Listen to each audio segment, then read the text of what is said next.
రైతు గోసా బీజేపీ భరోసా పేరుతో బీజేపీ పోరుబాట పట్టింది. ఈరోజు వికారాబాద్ జిల్లా కులకచెర్లలో ధాన్యం కొనుగోలు కేంద్రాలను బీజేపీ ఎమ్మెల్యేలు ఎమ్మెల్సీలు సందర్శించడం జరిగింది. ఈ సందర్శనలో ఏం పరిశీలించారు అన్న వివరాలు తెలుసుకుందాం. మనతో పాటు మహబూబ్ నగర్ ఎంపీ DK గారు ఉన్నారు, వారిని తెలుసుకుందాం. మేడం, ఈ రైతు కొనుగోలు కేంద్రాల వద్ద ఎలాంటి అంశాలను మీరు పరిశీలించారు? రైతు కొనుగోలు కేంద్రాల వద్ద ఈరోజు మనం సందర్శించినటువంటి సెంటర్ని కనుక చూస్తే కులకచెర్లలో PSCS సెంటర్ని సందర్శించినాం. అక్కడ కనుక చూస్తే రైతులు ధాన్యం తీసుకొచ్చుకొని ఒక్కొక్కరు 15 రోజులు 20 రోజులు అయిపోయింది.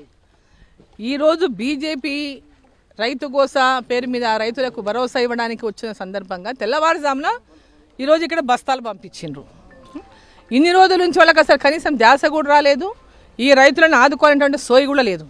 ఈరోజు మేము వస్తున్నామని చెప్పి రైతులకు సంచులు పంపించాయి, కొన్ని 20,000 సంచులు పంపించిండ్రు. ఇక్కడ రిక్వైర్మెంట్ ఏమో దానికి 3 అంతలు 4 అంతలు కాదు 10 అంతలు ఉంది, కానీ పంపించిందేమో కొద్దిగా మాత్రం. ఈరోజు మేము వస్తున్నామని ఏదో కంటి తుడుపు చర్యలాగా పంపించినారు. ఈరోజు ఒక్కొక్క బస్తాకి 40 కిలోల బస్తాకి 4 కిలోలు తీస్తున్నారు. ఈడనేమో 1.5 కిలోలు ఎక్స్ట్రా 41.5 తీసుకోబోదు. మిల్లు పోయినాక మళ్ళీ పైన 2.5 కిలోలు అంటే దాదాపు ఒక్కొక్క బస్తాకి 40 కిలోల బస్తాకి 4 కిలోలు తీస్తున్నారు తరుగు పేరు మీద. అంటే ఒక క్వింటాల్కి దాదాపు 10 నుంచి 12 కిలోలు తరుగు పేరు మీద తీస్తున్నారు. రైతులు తీవ్రమైన నష్టం. ఈరోజు రైతు భరోసా మేము 6,000 ఇస్తున్నాం, 15,000ని తీసుకొచ్చి 12,000 చేసిండు. 12,000లో 6,000 చేసి 2 సార్లు 3 సార్లు ఇచ్చిండు. వాళ్ళ అధికారంలోకి వచ్చి 2.5 ఏళ్ళు అయింది. వాళ్ళకి ఇచ్చింది 3వసారి ఇచ్చి ఉంటాడు. ఇప్పుడు ఆ ఇచ్చిన 6,000 కూడా ఈ తరుగుకి కూడా లెక్క సరిపోదు, తరుగు కూడా సరిపోదు. అది ఎకరాకు ఆయన ఇచ్చేటటువంటి 6,000 రూపాయలు తరుగు తీస్తే కూడా సరిపోదు. ఈరోజు మేము ఏదో పెద్ద ఘనకార్యం చేస్తున్నాము రైతులకు అని చెప్పుకుంటున్నారు వాళ్ళు. బోనస్ అంటున్నారు, బోనస్ అసలు దాని సమస్యనే లేదు. బోనస్ అన్ని బకాయిలే, బోనస్ అంతా బకాయి. ఈరోజు రైతులు తీవ్రమైనటువంటి ఇబ్బందుల్లో గోసలో ఉంటే ఈ రాష్ట్ర ప్రభుత్వానికి అసలు దీని మీద సోయి కూడా లేదు.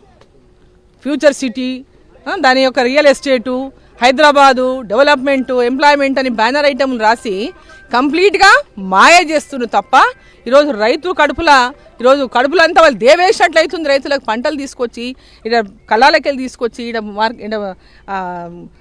కొనుగోలు కేంద్రాల్లో పోసుకొని వారాలు నెలలు తీసుకొని నిలబడుతుంటే వాళ్ళకు రోజుకయ్యేటటువంటి పని అంతా దండగా టైం అంతా వదులుకొని వచ్చి నిలబడాలి, కూర్చోవాలి. వాన పడితే వానకు నానే, ఎండ పడితే ఎండకెండే. ఒక రైతు చెప్తున్నాడు 300 సంచులు పండింది, 3 నెలల రోజు తిరుగుతున్నా సంచులు ఇస్తలేరని చెప్తున్నాడు.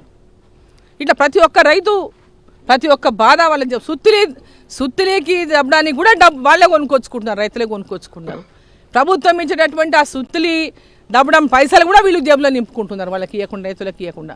సో ఈరోజు పెద్ద ఎత్తున ఈ ప్రభుత్వానికి రైతుల పట్ల కానీ, రైతుల యొక్క ఇబ్బందుల పట్ల కానీ, రైతుల యొక్క గోస పట్ల కానీ ఏమాత్రం కూడా ఈ ప్రభుత్వానికి పట్టలేదు.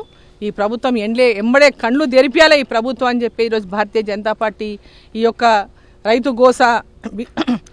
భరోసా అనేటటువంటిని ఈరోజు ఈ యాత్రను తీసుకొని రైతుల దగ్గరికి వచ్చినాం. ఈ ప్రభుత్వం కళ్ళు ఇప్పుడైనా ఇప్పి వెంబడే మార్కెట్లో ఎక్కడైతే కళ్ళాల్లో ఉన్న ధాన్యం కానీ లేదా కొనుగోలు కేంద్రాలు ఉన్న ధాన్యాన్ని ఎంబడే కొనాలి.